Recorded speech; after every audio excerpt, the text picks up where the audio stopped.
É um prazer recebê-los aqui. Parabéns, estamos no mês do administrador. Então, parabéns a todos os administradores que nos ouvem, que estão aqui com a gente. É uma honra receber vocês. Não deixem de assistir. Esse mês todo nós temos várias programações aqui no CRA e vai ser muito bom esse mês de presente para a gente, né, do Dia do Administrador. Hoje a gente ganhou esse presente aqui.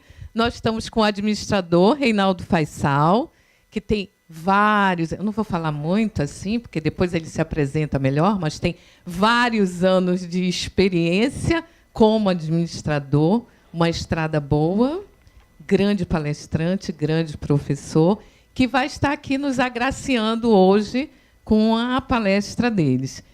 Muito obrigado. Está aberto o nosso evento. Faisal, o palco é seu. Obrigado, Neide. Bom dia, administradores, bom dia, administradoras. É sempre um prazer poder colaborar com todos aqui.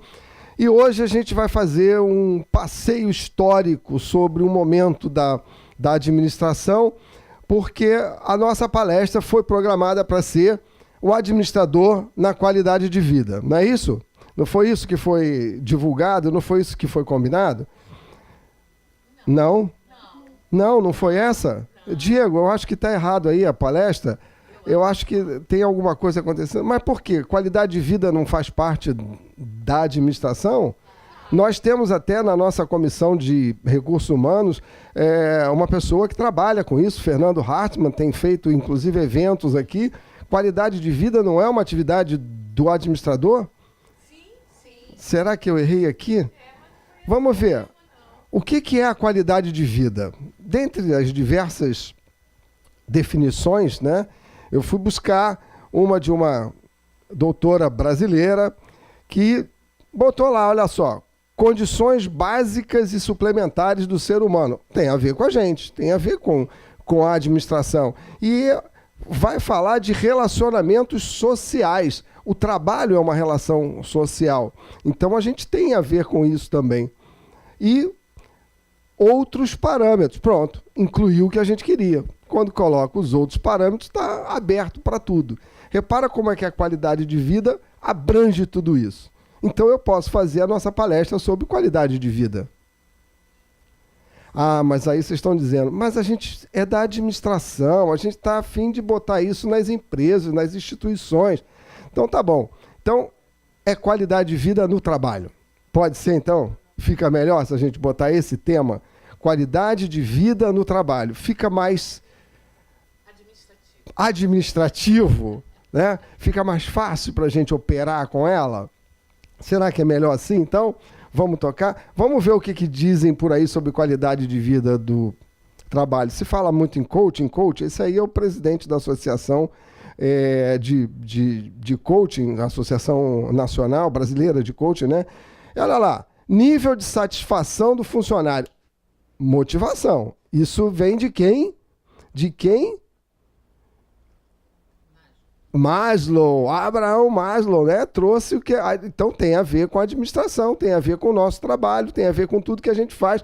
Olha lá, ele fala do ambiente corporativo, fala das atividades exercidas. Então, esse é o nosso foco. Qualidade de vida no trabalho. Não é isso? Isso tem tudo a ver com o nosso tema de hoje, então. Podemos falar sobre ele. Não é isso? Então, vamos dar sequência, a gente falando disso. Ah, não, mas aí, peraí. Hoje, a qualidade de vida do trabalho se estendeu e caiu na sustentabilidade. Todo mundo fala que é preciso ser perene, é preciso se desenvolver, as empresas precisam ser projetadas, desenvolvidas e ter continuidade, etc, etc, etc. Então, sustentabilidade. Ah, mas aí fica aquela briga, né? Ou eu defendo o meio ambiente ou eu faço negócio. Não é isso? O pessoal fica nessa briga entre a empresa verde, né? Aí o pessoal costuma chamar o pessoal do meio ambiente como ecochatos, né? Assim que o pessoal costuma chamar, né? O pessoal que cuida dos ecossistemas, quem se dedica. Só que esse vai ser o nosso futuro. Nós vamos ter que atuar em cima disso daqui para frente. Então, tá certo a gente trabalhar. Por quê? a sustentabilidade insere em si a qualidade de vida e a qualidade de vida no trabalho. Para eu ter sustentabilidade, eu preciso ter essas coisas também. Eu preciso trabalhar com toda a parte da ecologia e tudo. Só que a gente fala da sustentabilidade, a gente está falando do planeta como um todo, o meio ambiente, mas o nosso foco são as empresas.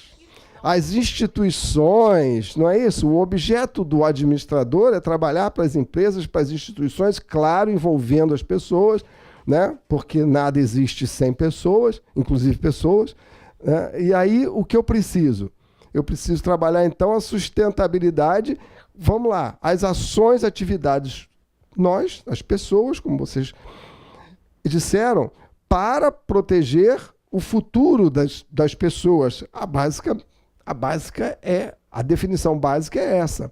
Então, a gente tem uma possibilidade de trabalhar também a sustentabilidade. Já que ela é voltada para as empresas, sustentabilidade empresarial. Tá certo? Então, aí a gente fecha o esquema agora.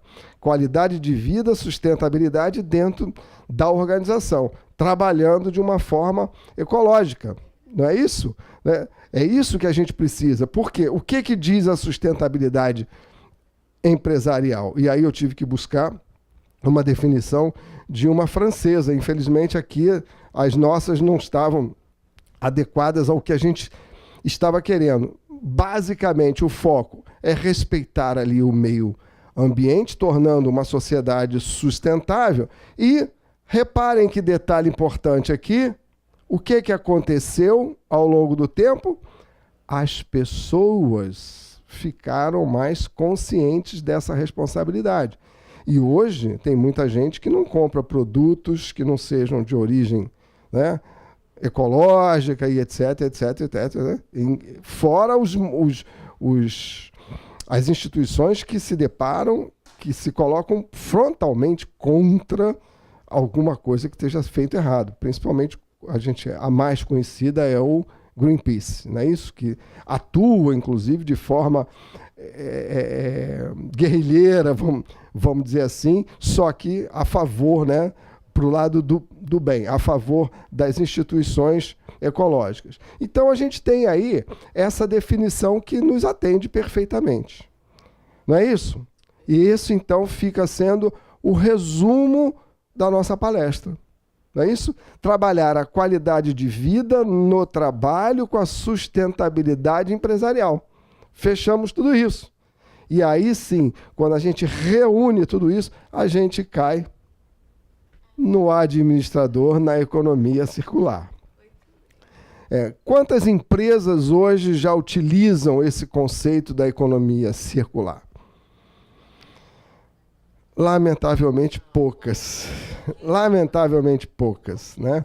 O que a gente tem aí? Repara que o administrador, ele atua em todas as áreas. Quais cursos de administração já falam em economia circular? Quantos administradores falam sobre economia circular? E eu acho que a gente está dando assim um dos primeiros passos nesse aspecto, né? Porque a nossa história conta um pouco disso. Qual é a nossa história da administração? Existem, para mim, na vida, 5 grandes homens que me ensinaram muito. O primeiro deles foi meu pai. E na parte da administração, a gente tem esses 4 aí que eu acho que deram a base de tudo. Primeiro, engenheiro, Frederick Winslow Taylor. Primeiro, um engenheiro que tornou a produção mais rápida, fazendo o quê?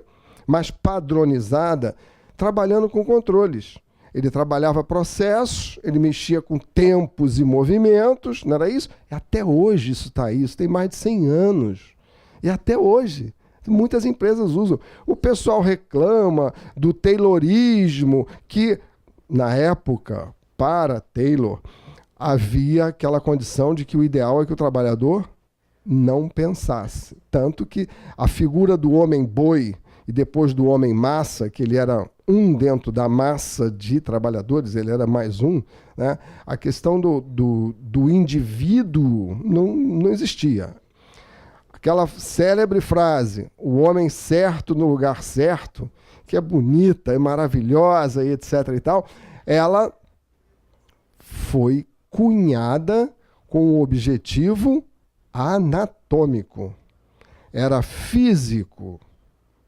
O que ele queria era o homem com as dimensões e competências físicas necessárias para operar as máquinas. Porque ele precisava de alguém para rodar as manivelas, puxar as alavancas, botar material, tirar material. Era isso que era feito naquela época. E precisava de alguém que não pensasse, porque ele tinha que repetir os movimentos. Daí o filme clássico de Charlie Chaplin, Tempos Modernos, não é isso? Que ele fica fazendo aquele movimento repetitivo e etc. e tal. Bom, depois nós temos aqui Max Weber. Aqui embaixo, né? Max Weber, então, disse, bom, se eu preciso ter movimentos, se eu preciso ter processos, eu preciso ter controle disso. E aí ele trouxe a teoria da burocracia. Eu repito sempre, a burocracia não é ruim. O que é ruim? O burocratismo, ou vulgarmente conhecido, a burocracia, que é o uso exaustivo, excessivo da burocracia.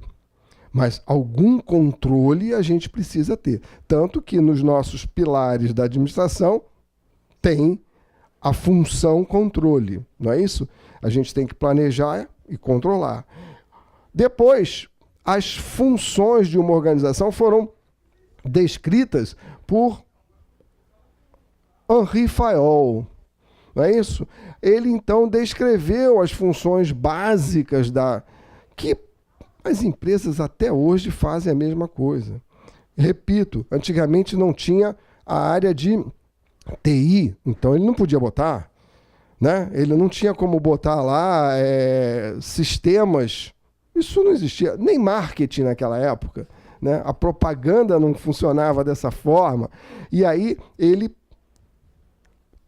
trouxe a base para que a gente tivesse as funções de uma organização. Logo depois, aí sim apareceu alguém dizendo o quê? O que está faltando nessa equação aí? Nós temos tempos e movimentos, temos processos, nós temos controle, nós temos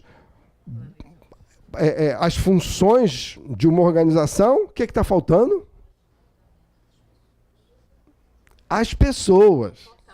Está faltando as pessoas. E aí apareceu o Elton Mayo, aí um psicólogo, né, apareceu trazendo a teoria das relações humanas.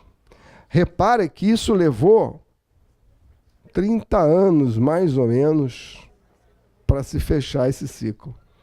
Só depois de 30 anos, da primeira lá do Taylor, é que a gente começou a ter contato com as pessoas, a dar atenção às pessoas. Até então, a preocupação estava só no desenvolvimento da empresa, né? As pessoas não eram vistas. E até hoje, isso ainda está meio assim. Fala-se muito que as pessoas são o nosso maior patrimônio. E a primeira coisa que acontece quando surge uma crise, corta patrimônio. É assim que as empresas fazem? As pessoas, somos uma família. Você manda embora o filho mais velho ou mais novo. Como é que é? É assim que funciona na família?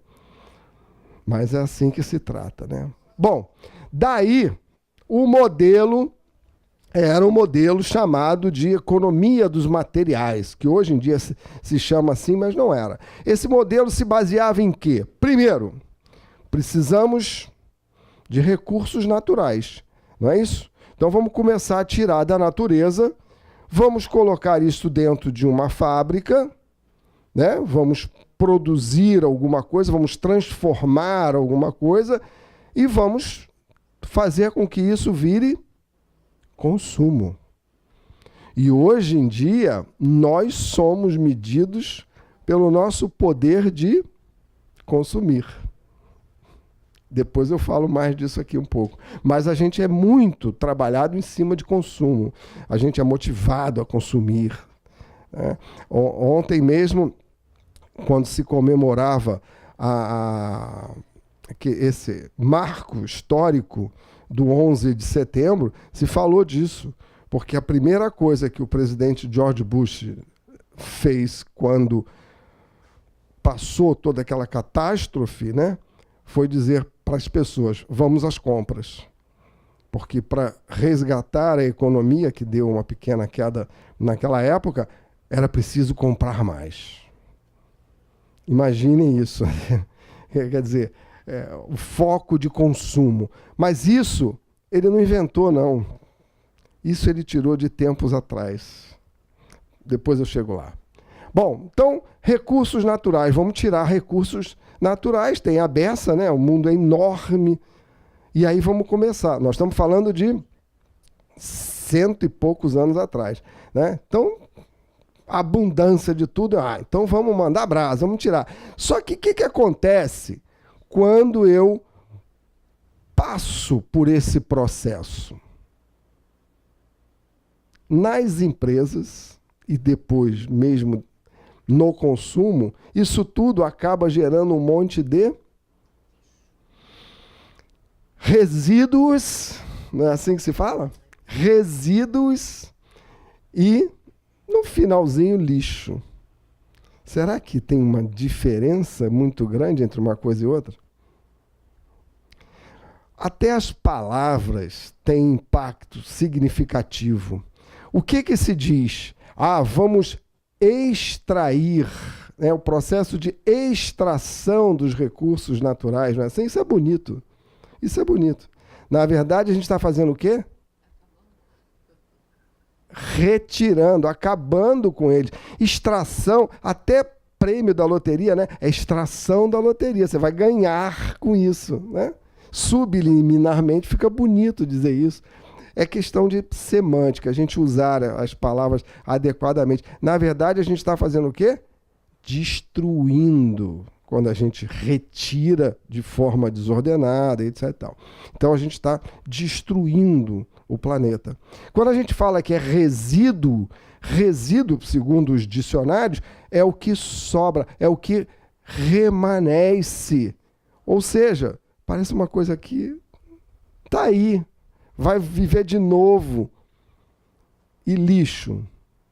Lixo é o que não serve para nada. É assim que a gente tem que encarar as coisas.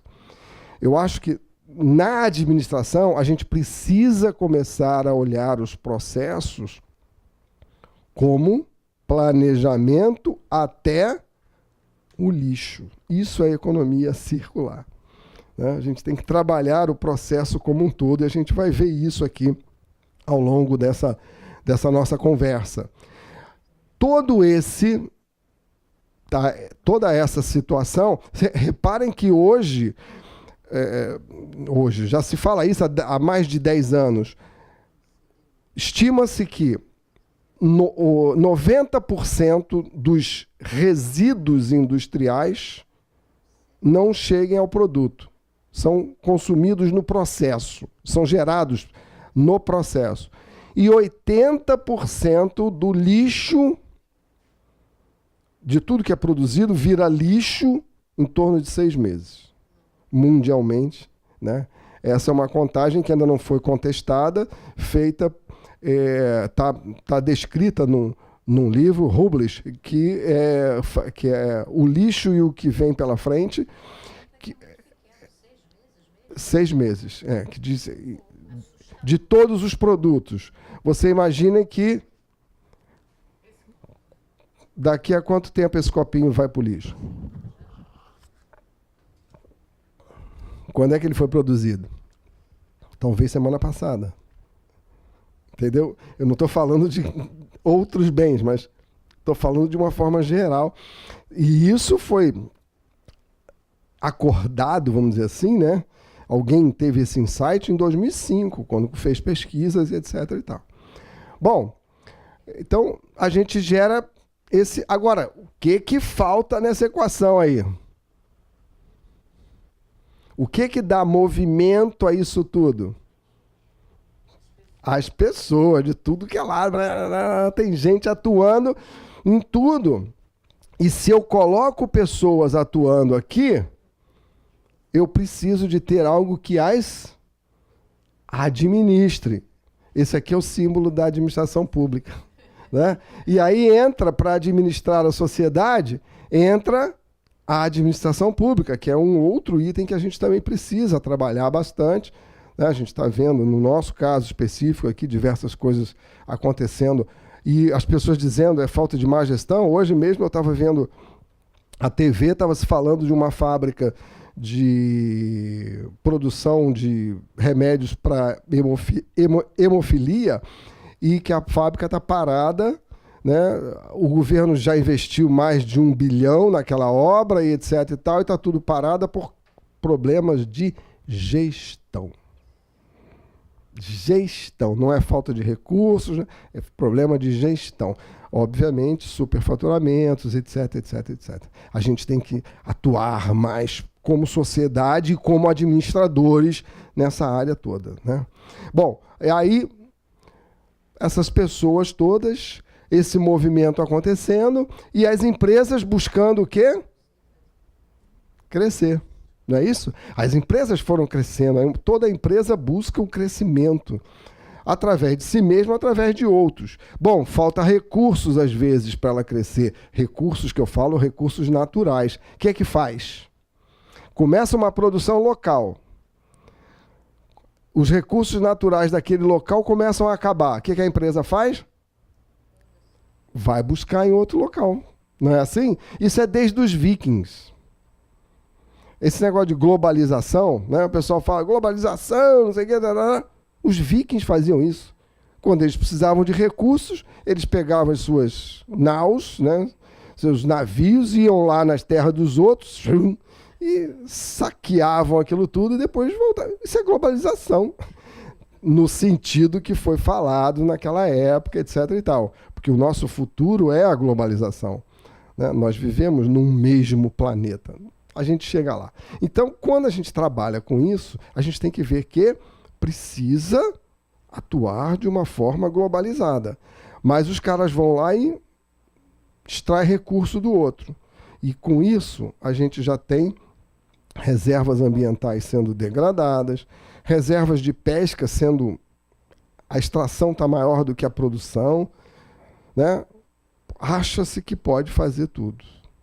O que acontece? As empresas crescem e o governo acaba dando mais atenção às empresas do que às pessoas. O governo é feito das pessoas, pelas pessoas, para as pessoas.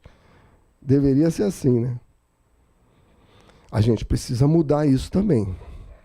A nossa mentalidade precisa mudar isso. Dentro desse conceito todo que eu estou apresentando, que eu vou falar, há essa necessidade de mudança dessa consciência, inclusive de atuação política do indivíduo. Não é um trabalho que a gente vai conseguir amanhã, mas a gente teria que ter começado ontem. A verdade é essa. A gente não pode esperar mais. A gente vai ver isso aqui. Bom, então, feito tudo isso, o que acontece?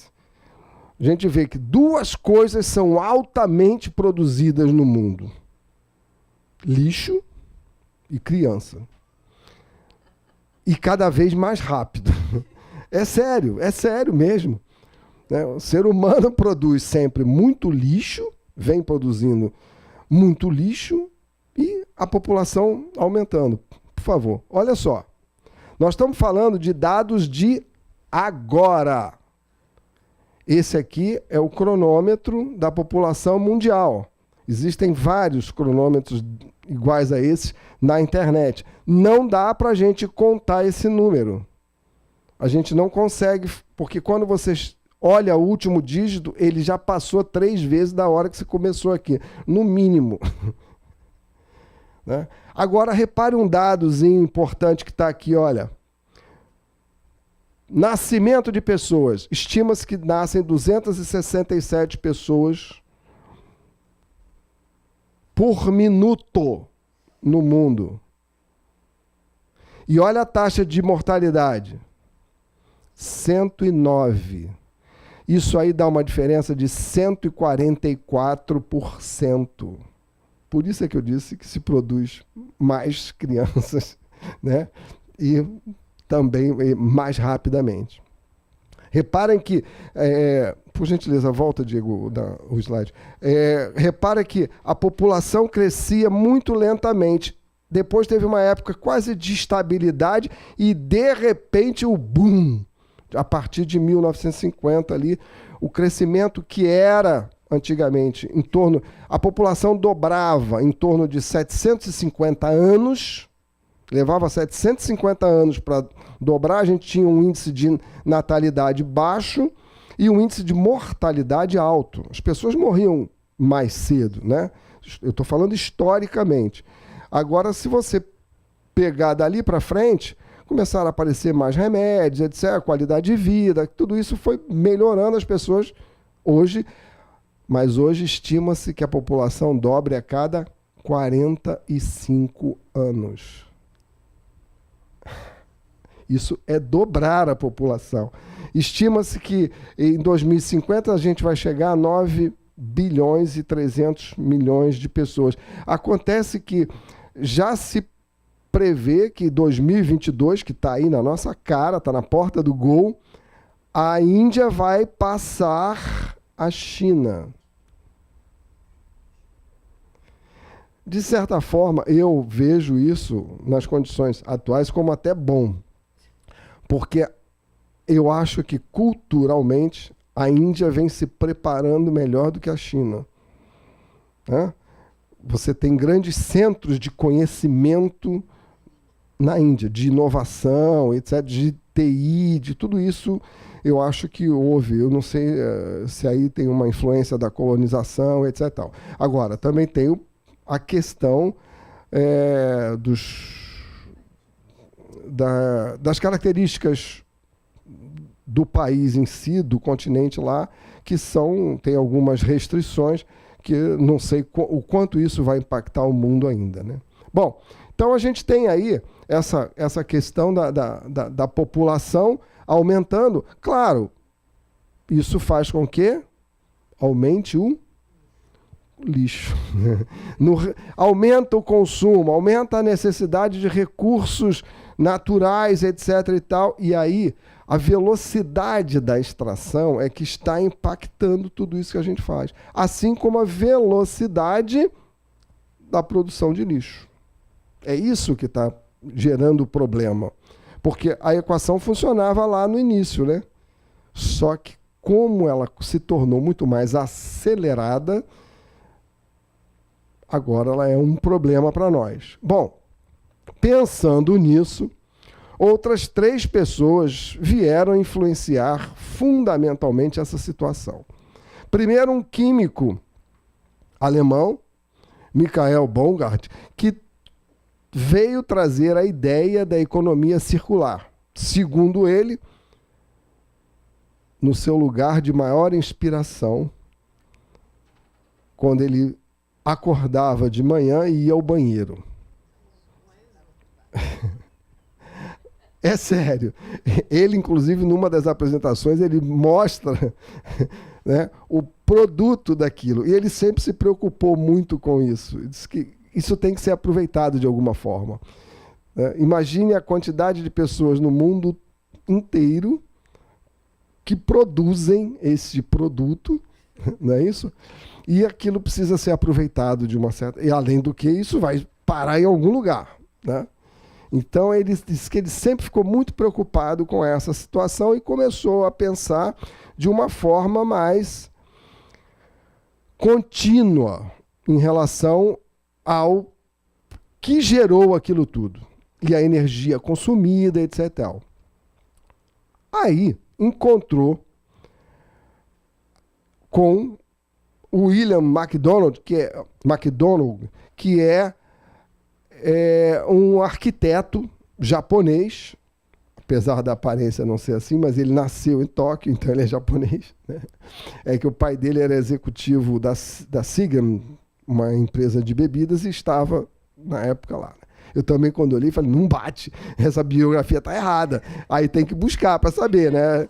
Como pesquisador, eu tenho que ir atrás da informação. Mas o que acontece é... E ele começou a pensar, como arquiteto, no projeto todo. E criou o que hoje a gente chama de design berço a berço.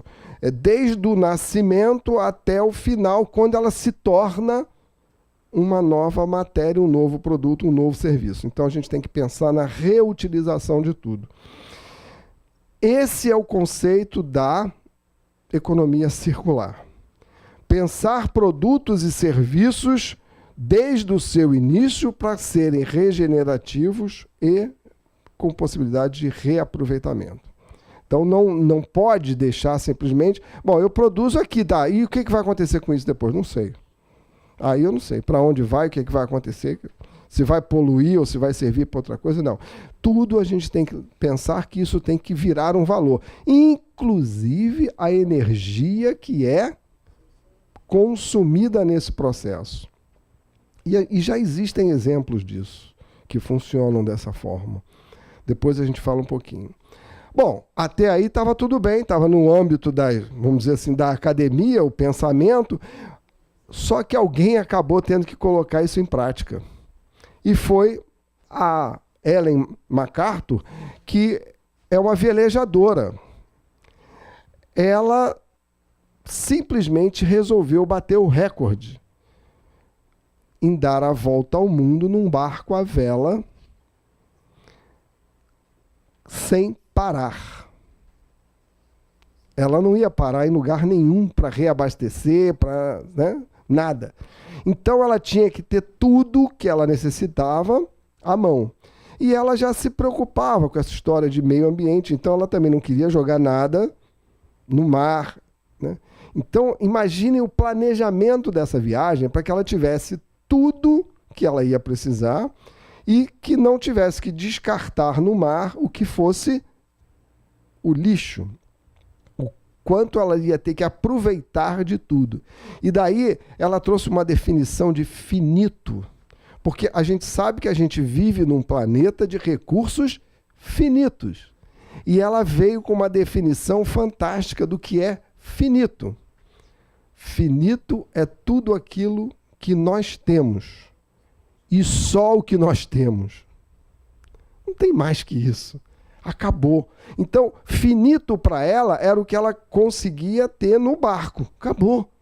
Ela não ia parar para repor, ela tinha que usar aquilo e ela teve que fazer um planejamento muito grande e ela percebeu que isso podia ser trazido para as empresas. E aí ela, quando chegou, ela fundou uma fundação, né, que trata desse problema. Como utilizar os recursos. E aí ganhou projeção, e inclusive tem diversas celebridades apoiando, empresas. Para vocês terem uma ideia, a Coca-Cola e a Pepsi são parceiras. Olha a globalização aí, né? Nesse projeto da Ellen. E aí você tem diversas outras grandes empresas também atuando. O Brasil tem uma sede em São Paulo da Fundação Ellen MacArthur, que trabalha o conceito da energia, da economia circular. Que tudo nas empresas, eles ajudam empresas a pensar os seus processos, os seus procedimentos, ajudam a administrar as empresas, gente. Não é isso? Ela está ajudando a administrar as empresas. Agora, eu estou falando de um químico, eu estou falando de um arquiteto, eu estou falando de uma velejadora que ela ia fazer graduação em veterinária, mas não deu certo, não sei o quê, e ela acabou indo velejar, né? Mas cadê o administrador na história? Cadê o administrador? A gente precisa de administrador nesse meio, se envolvendo com isso. Bom, tá lá. O que veio a ser, então? Economia circular. A definição disso, e olha, já tem tempo, foi deste professor norte-americano, estadunidense, melhor dizendo, né? Que disse o quê? Olha lá, olha como é que a gente está aqui, as nossas funções todas estão aqui. Começando pelo planejar. Qual é a nossa primeira função da administração? Planear, não era assim que isso é? Planear. É o planejamento, tem que começar pensando em tudo. Aí, suprimento, produção, é o nosso executar, o nosso controlar, já lá, gerenciados, com o objetivo de maximizar funcionamento. Repara que aqui já não se fala tanto em lucro, mas a gente sabe que as empresas precisam de lucro. É isso que dá vida às organizações. O lucro não é um objetivo em si, ele tem que ser uma consequência para a empresa poder crescer, continuar e atuar de uma forma. E hoje em dia, usando os conceitos da economia circular, a empresa tem lucro. A gente vai ver isso à frente também. Então, reparem que isto fez com que a gente tivesse uma possibilidade de desenvolver um pouco mais a administração, a gestão das empresas. E é aí que eu acho que está faltando mais ação do administrador nesse aspecto para que isso acelere também. Mas aí vai ter que mexer com muito mais coisas. E aí vem o perigo, o grande perigo.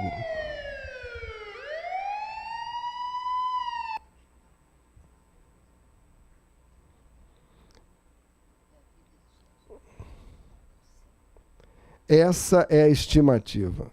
30% da vida que existe no planeta não vai existir daqui a pouco. Daqui a pouco. Se continuar no ritmo que está. Ok? Se continuar no ritmo que está. Reparem que a gente já não tem mais dinossauros, a gente já não tem uma série de outras coisas que já deixaram de existir. Hoje em dia, o mico-leão dourado já está, né? A onça pintada está, não sei o que lá, mas ainda está a preocupação com as baleias, com isso, com aquilo outro, não é isso? Não tem? Ó. É assim que se vai. Se não começar a olhar agora, essa é a estimativa. Essa é a estimativa. Os dados são preocupantes. Só que a gente tem como mexer nesse mundo. Bom, a grande vantagem é que as previsões às vezes dão errado, né? Em 1981 saiu essa notícia no estado de São Paulo. 2011 dizia-se que o petróleo ia acabar. Só que em 1981 nem se falava de, no nosso caso brasileiro, pré-sal. O pré-sal dobrou as nossas possibilidades, as nossas capacidades, né, produtivas. Só que tem toda a questão de custo, etc. e tal, de extração, exploração e tal. Mas dizia-se que o petróleo ia acabar. Eu, brincando, sempre disse que o petróleo vai acabar antes que o petróleo acabe.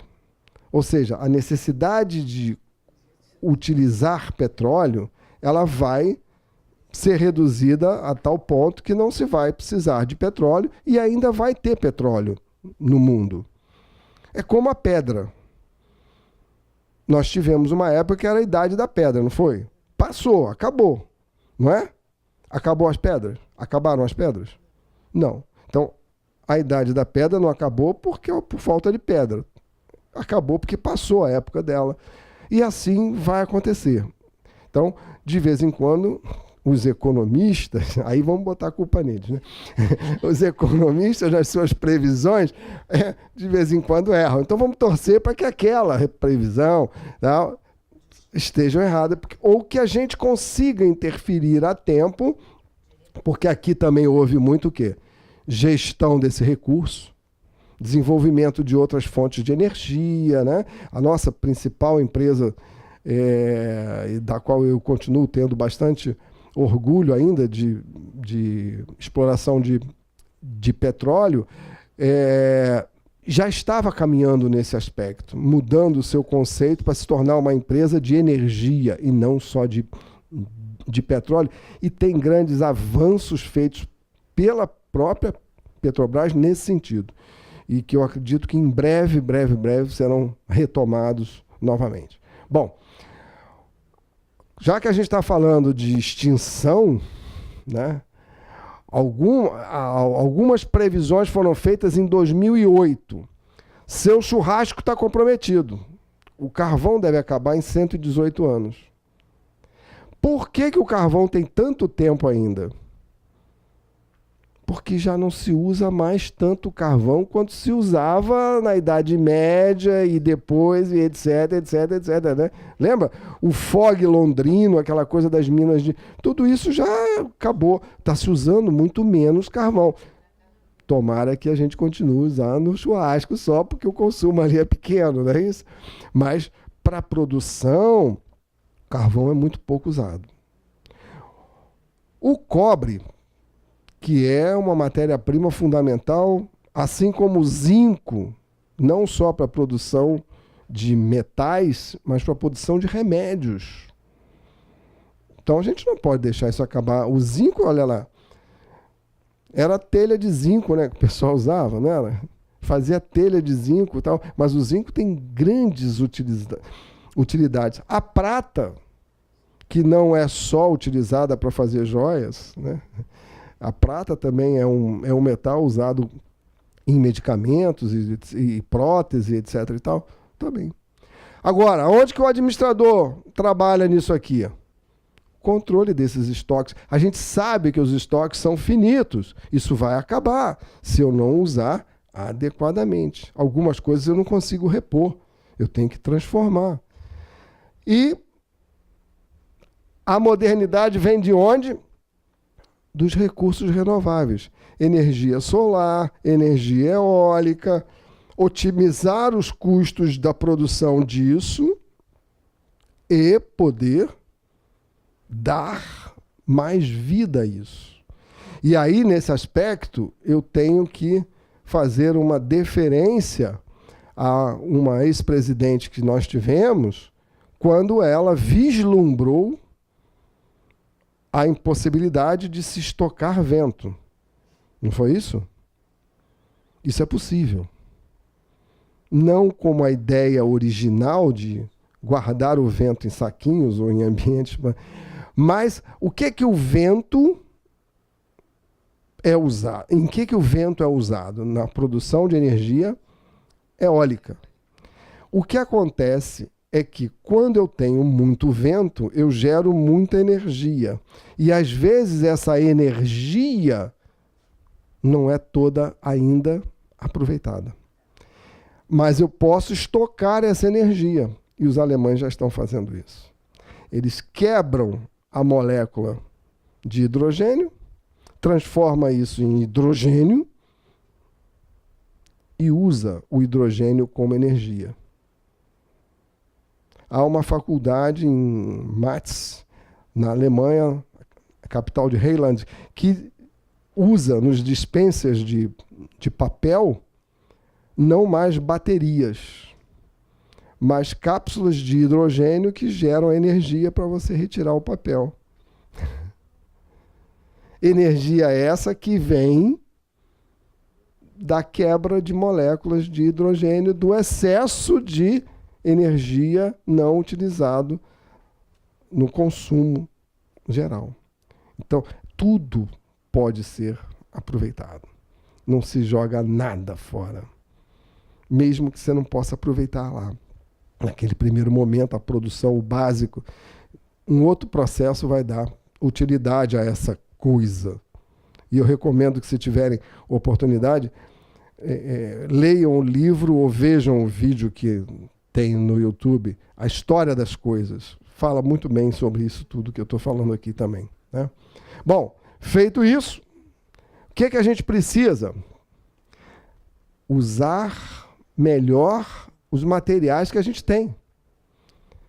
Dar mais vida a eles. Vocês lembram como antigamente as coisas duravam?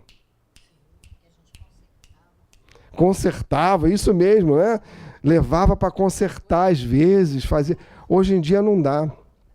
Não dá. A autora desse livro e filme, A História das Coisas, fala exatamente disso, né? Que hoje em dia você não consegue consertar. Mas o que acontece? Antigamente a gente usava muito mais as coisas. Hoje elas são feitas para virar lixo. Só que não pode ser. Então eu tenho que usar um novo conceito. Sair da posição de consumista, de usuário, de consumidor, né, para usuário. Não é assim que a gente fala com a informática? Fulano é usuário, fulano não é assim? Qual o seu nome de usuário, né? Então você é um usuário. Só que a gente vai ser usuário das coisas. Algumas a gente até já faz, mas outras estão ainda em estágio de desenvolvimento e outras já estão sendo, inclusive, aplicadas. Por exemplo, esse piso aqui é de um carpete muito bonito, que foi comprado e pertence à nossa instituição CRA Rio de Janeiro. Não é isso? Por quê? Hoje, há fabricantes de carpetes que alugam o carpete. Porque você precisa do carpete para forrar o chão. Ele não precisa fazer parte do prédio. À medida que ele fica ruim, você chama a empresa, ela vem e troca. Você aluga o carpete. E o carpete fica pertencendo a quem? A empresa que produz. Então ela vai ter mais interesse em que ele dure mais, para ela não ter que ficar trocando toda hora, não é assim? Olha a mudança de conceito. Você vai usar o carpete e ela vai fazer o quê? Ela vai tirar esse carpete, vai reciclá-lo e vai fazer novo carpete. E vai aumentar o quê? A sua vida útil. Tem se falado muito no carro autônomo do Google, não é assim? O pessoal fala, diversas outras empresas já estão fazendo carro autônomo também, não só o Google. Mercedes, se não me engano a Volvo, já tem outras fazendo. Mas um conceito que a gente conhece bem aqui, da bicicleta. Você precisa de uma bicicleta para se deslocar de um lugar para o outro, assim como você precisa de um automóvel para se deslocar de um lugar para o outro. Você não precisa ter o automóvel. Você não precisa ser proprietário do automóvel. Quanto espaço de garagem, de parkings, né, quando você tem que ocupar. A mobilidade urbana fica comprometida porque você tem que usar o carro para se deslocar e também parado nas ruas. Quanto espaço de rua está ocupado? Quanta energia foi produzida, foi consumida para se produzir um automóvel que vai ficar parado quanto tempo? A noite toda que você dorme, o dia inteiro que você está trabalhando, não é isso? Quanto de dinheiro circula nesse aspecto com relação a estacionamentos que têm que ser pagos, etc, etc, etc. Os shoppings, aí tem seguro que tem que fazer. Quanto disso pode ser utilizado de uma outra forma melhor? Então é preciso a gente rever esse conceito de propriedade das coisas para apenas utilização. Eu tenho que começar a pensar desse aspecto, né?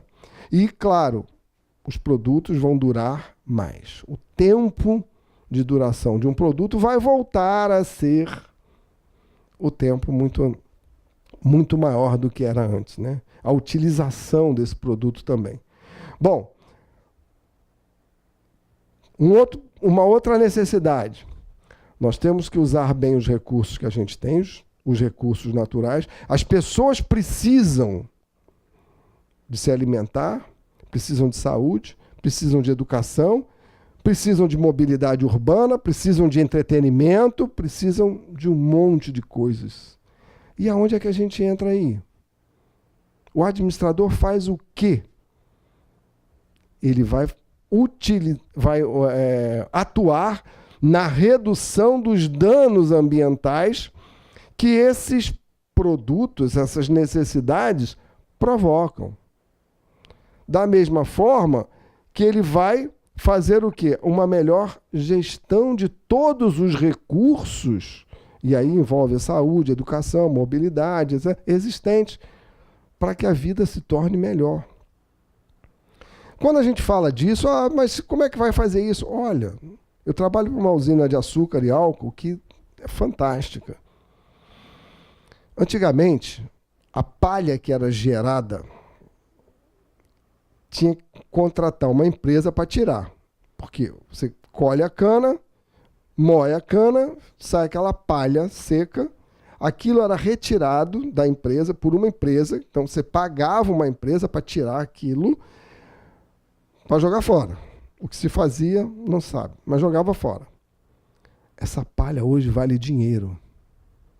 É ela quem gera energia que abastece a empresa e casas da região. Ela vende energia que antigamente ela jogava fora. Não é uma coisa fantástica isso? O próprio chorume, que é um produto que sai, né, que é terrível, só de passar perto você fica cheirando a ele, né? Ele é altamente tóxico. Ele hoje é utilizado para o controle de pragas. Hoje ele é utilizado, assim como lá tem um departamento que produz mosquito. Teoricamente é isso, né? Exatamente para manter o ecossistema das plantações e etc. Tal. Tem épocas lá que a gente fica com os bichinhos voando, né? Não pode matar, porque aquilo é serviço, foi a época de produção. Então, acontece. Então, é isso. Isso é fruto de quê? Botar a cabeça para funcionar. O homem deixa... Vamos voltar a Taylor? O homem deixa de ser o quê? Movimento, simplesmente, força física, para usar seu cérebro, né? Para usar a sua cabeça.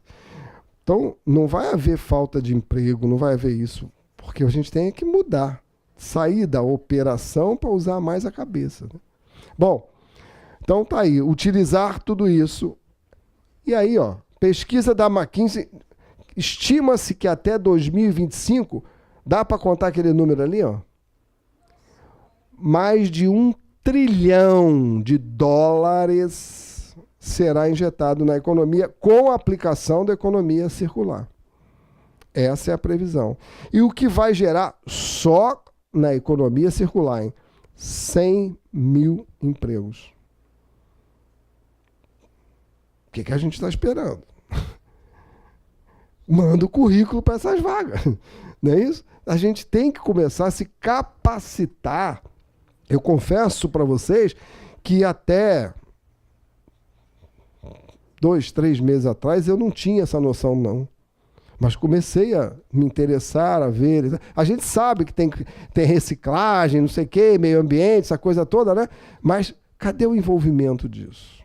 E eu comecei a perceber isso até em algumas empresas que eu frequento, que eu vou para consultoria, treinamentos, etc. Tal, as pessoas já se preocupando com o copinho plástico. As pessoas já se preocupando de traga a sua caneca. Né? Cada um não bebe água, em vez de ficar bebendo água, jogando toda hora um copo, cada um tem a sua caneca e bebe a caneca e tal. E assim é feito com diversas outras coisas. A gente precisa fazer o quê? A avaliação de vale a pena usar um descartável ou vale a pena usar um reutilizável, né? Porque aí eu tenho consumo de água para limpar, detergentes, etc. Tal. Essa transformação, inclusive, de produtos é muito importante. Reparem que naquela gestão de recursos que eu falei ali também, né, e redução de danos, detergentes, há um tempo atrás, foram condenados, né? Faziam mal ao meio ambiente. Parou-se de usar detergente? Não. O que aconteceu? desenvolveu-se um detergente biodegradável, etc, etc, etc, etc. Sódio. Fala-se muito do mal, porque o sódio foi tido como um conservante de produtos e tal. Então, mete sódio nos produtos. Aí, não, agora faz mal à saúde, não sei o que. Então, tem que mudar. Aí, os fabricantes já estão fazendo o quê? Oferecendo produtos com redução de sódio. E repara como é que é a economia, é um negócio estranho mesmo, né? Tiraram sódio, não foi? E o preço? Subiu. Com menos sódio. Mas tirou o sódio. É a mesma coisa que eu não entendo. Tem lugar que cobra água mineral mais caro que a água sem gás, não é isso? O que é o gás? É gás carbônico. É aquilo ali. Então você tem menos água, porque tem um espaço que é do gás. E você paga mais caro porque ela é a água gasosa. É um contrassenso que a gente precisa começar a pensar a respeito disso. Então tem que desenvolver isso, porque vai ter gente, vai precisar de gente para trabalhar nisso. E a gente vai ter que se desenvolver. E olha, nós estamos falando de 2025, está na cara do gol, está aí, está pertinho. O que a gente precisa é se desenvolver nesse aspecto. Né? A gente tem que fazer muita coisa para se tornar atualizado, porque a coisa está evoluindo muito rapidamente também. Bom, e aí eu quero dividir com vocês aqui algumas considerações trazidas por um brasileiro. Tem que trazer, né? E aí, puxando a brasa aqui para o nosso estado, para a nossa cidade, eu estou falando do economista, né? Não é administrador, mas é economista, mas já administrou muitas empresas, como IBGE, Jardim Botânico e etc. e tal. Uma pessoa importante que tem contribuído muito, dando palestras e fazendo pesquisas por aí. O professor Sérgio Bessermann, que, não sei se todos sabem, mas ele é irmão do Bussunda. E tem um jeito especial, inclusive, de falar as coisas. E ele trouxe uma informação uma vez, conversando, que dizia, olha, a gente não vive no paraíso. A gente vive no planeta Terra. E o planeta Terra tem seus limites. E a gente precisa cuidar disso. A gente precisa mexer na cultura. Quando falo de cultura, estou falando de educação, mas estou falando de hábitos da cultura. A gente que trabalha cultura organizacional sabe muito bem disso, né? A gente tem que ressignificar os valores na empresa e também na sociedade como um todo. A gente tem que ter influência sobre isso. E isso vai mexer até com forma de governo. Ontem eu vi um vídeo de uma proposta que está sendo feita aí, ainda não pude pesquisar mais sobre isso. Há um movimento surgido no Sul, mais uma vez, querendo separar o Paraná, Santa Catarina e Rio Grande do Sul do Brasil. Vão fazer uma pesquisa de opinião pública, não sei como está acontecendo na Catalunha, como aconteceu lá na Escócia, né, como aconteceu no Reino Unido com a União Europeia. Eles estão querendo se separar para mudar o sistema de governo. Antigamente havia aquele negócio, dizia assim, não, porque o Sul produz e o Nordeste gasta. Hoje não é tão forte isso, mas o problema não é esse. Eles estão dizendo é que Brasília não nos representa. O sistema de governo que a gente tem, e aí o Sérgio Bessermann fala muito isso nas suas palestras também, o problema é que a gente aqui tem que ter, em cada estado, em cada município, a gente tem que ter o quê? Prefeito, governador, deputado estadual, deputado federal, vereador. Às vezes tem município que não tem nem gente para isso. E aí ficam os caras ganhando muito, comparativamente à produção, né? Ganhando muito para fazer o que um outro vai fazer, o outro vai fazer, o outro vai fazer. Aí a burocracia se torna burocratismo, né? Acaba atravancando, demora, etc, etc, etc, etc. Então, repara que a gente precisa acelerar esse processo. Os caras estão tentando se separar lá. Parece que é isso, eu ainda vou ter que pesquisar para ver como é que está isso, mas os caras estão querendo se separar lá. E uma das coisas que eles falam é isso. Vamos acabar com isso. Vereador pode ter 400. O cara fala isso, né? Vereador pode ter 400, desde que não receba salário. É voluntário. Eu quero fazer pela minha cidade, quero ajudar a minha cidade. É assim que tem que ser, né? Na Europa existem cidades que são assim. Você não ganha nada. Você vai lá uma vez a cada 15 dias ou semana, aí depende do tamanho do município, dá a sua contribuição, acabou. Depois você vai embora. E os outros gestores tocam o negócio, né? Então a gente precisa mexer nisso também. Precisa mexer na cultura para ensinar as crianças. E já acontece. Eu lembro que há um tempo atrás eu fui fazer uma doação num asilo e tinha outras pessoas fazendo doação, etc. e tal.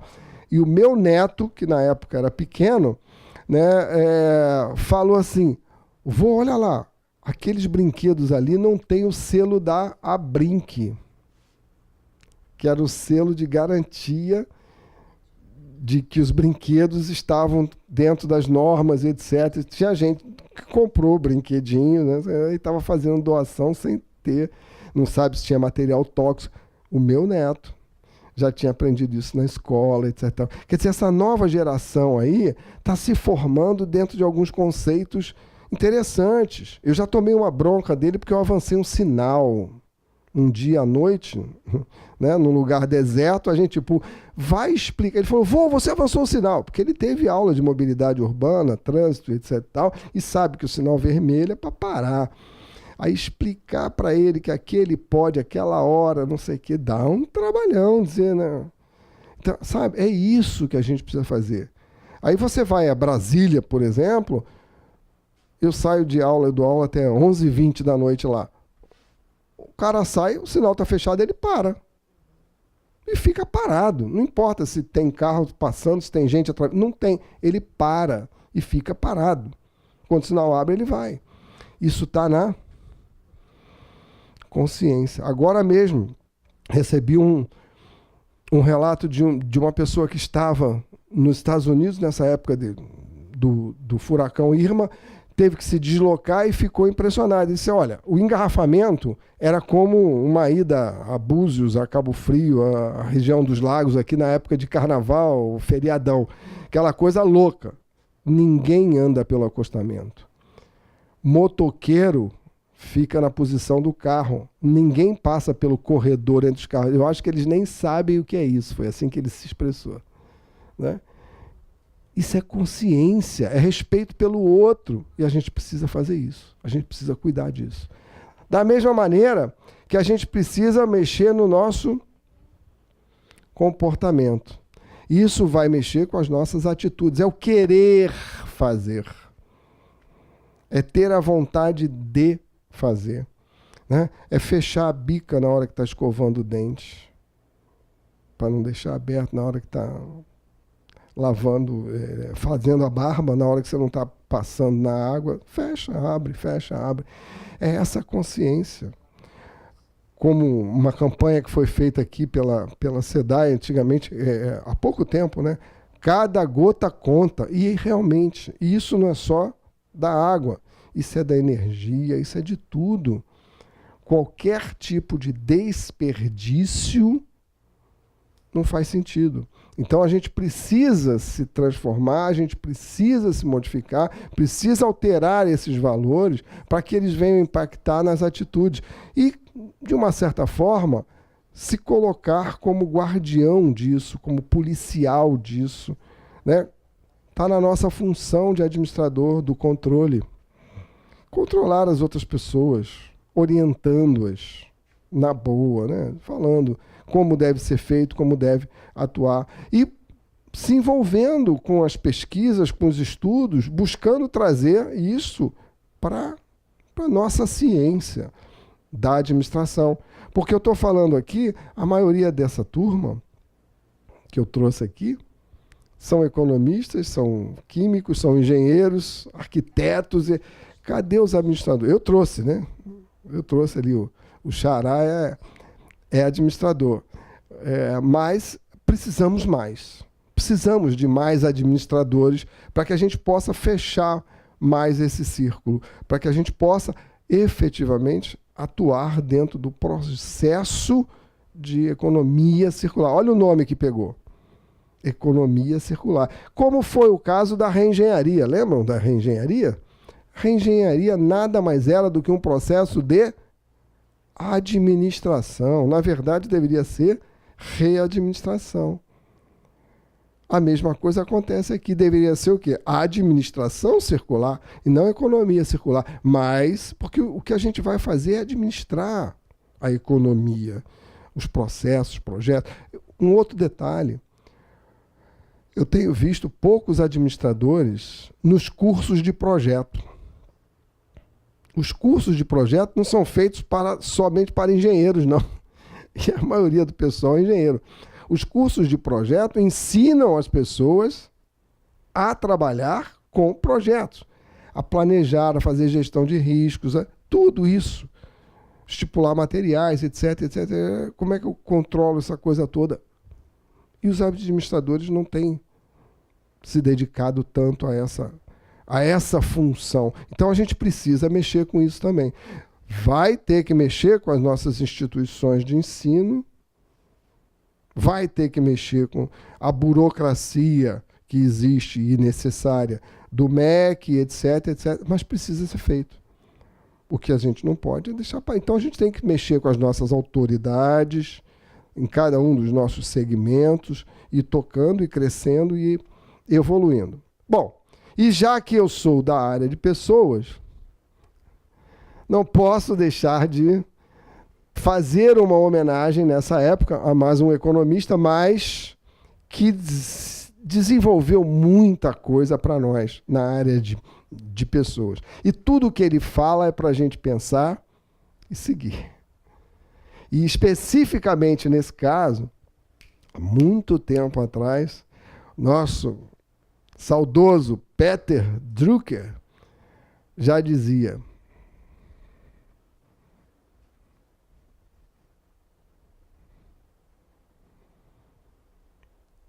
se a gente vive numa época de mudanças, né, e a mudança hoje é cada vez mais frequente, ela é mais rápida, ela acontece numa velocidade maior, eu preciso parar de fazer o que eu estou fazendo atrás para fazer o novo.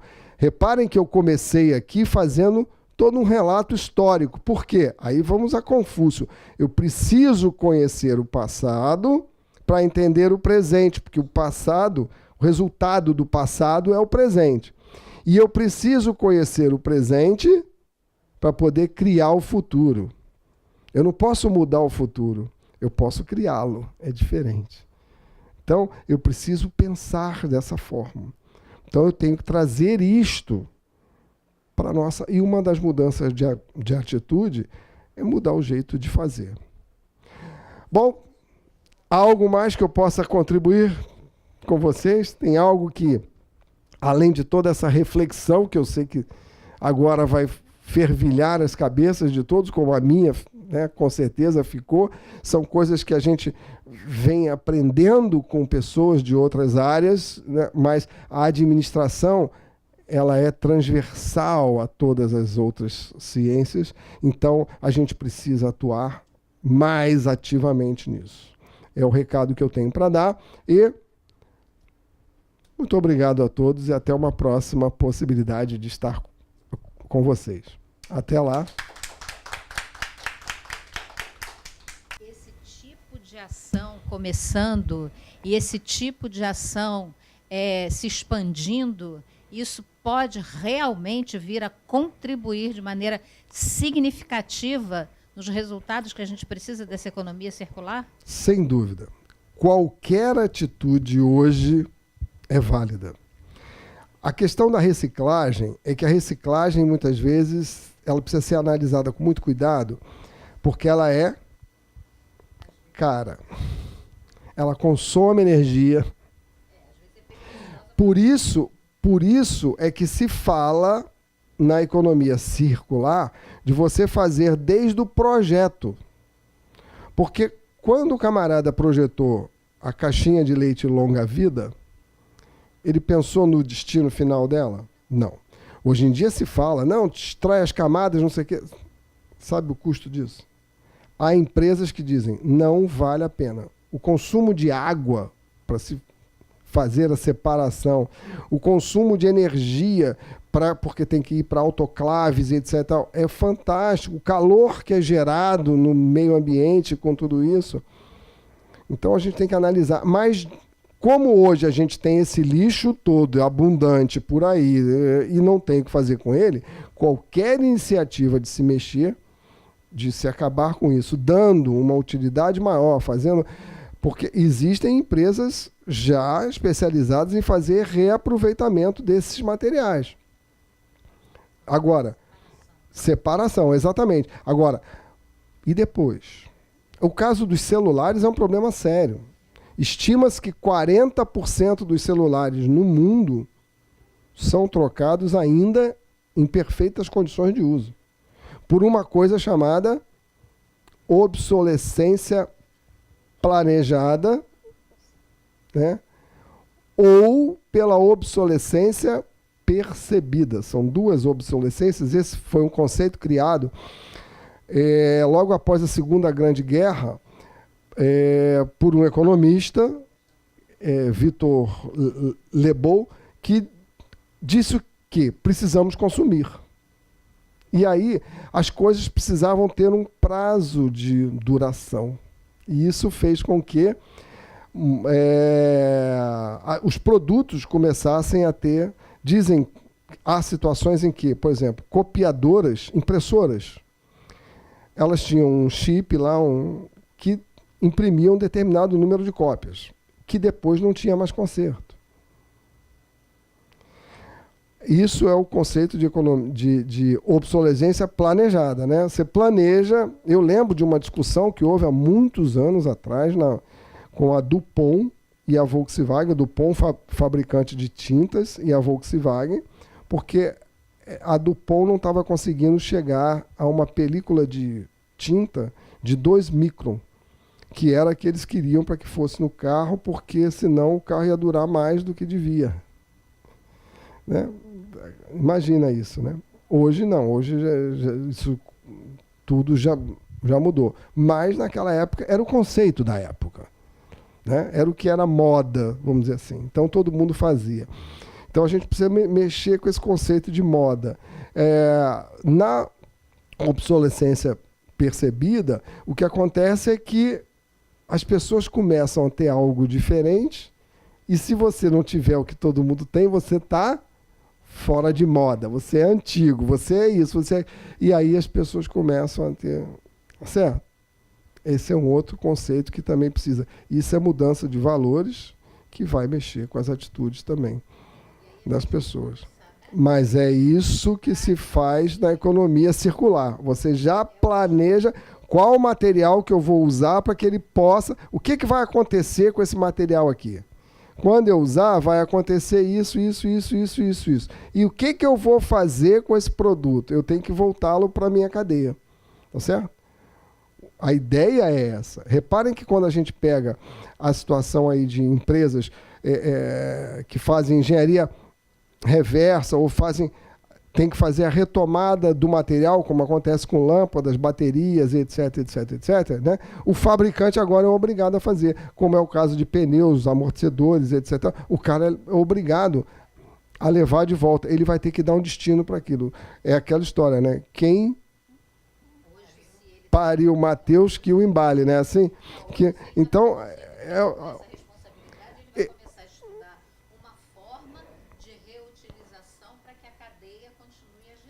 Exatamente. Então, repara que é preciso, por isso é que se fala que a engenharia é circular. Tudo que você usar, inclusive a energia usada em todo o processo, deve ser uma energia renovável, sustentável, etc. Então, essa é a proposta. Ok? Então, até a próxima. Gente, agradecer aqui a todos os presentes, aos nossos ouvintes, principalmente ao nosso mestre, brilhante palestra, fez a gente pensar, eu acho que todo mundo vai sair daqui assim, não preocupado no bom sentido, né? A gente pensar para que a gente possa contribuir de uma forma mais dinâmica na administração, principalmente. Muito obrigada. Se chegar à consciência de que eu faço parte disso e que eu posso atuar, eu sou um ator específico nesse processo para a melhoria minha e de todos, já é um proveito enorme. A gente agradece muito e vamos chamar a nossa... O Faisal faz parte da Comissão Especial de Recursos Humanos do CRA-RJ, né? Está aqui representando a nossa comissão. Vou chamar mais uma pessoa da comissão, Rosângela Arruda, nossa administradora, também faz parte da Comissão Especial de Recursos Humanos, para entregar o certificado ao Faisal. Muito obrigada, bom dia a todos. Eu agradeço, realmente, faço parte da Comissão Especial de Recursos Humanos aqui do CRA e, em nome de toda a comissão, eu agradeço a sua brilhante palestra, adorei, aprendi pra caramba, foi fantástico. Então, está aqui o certificado. Obrigado. Ok?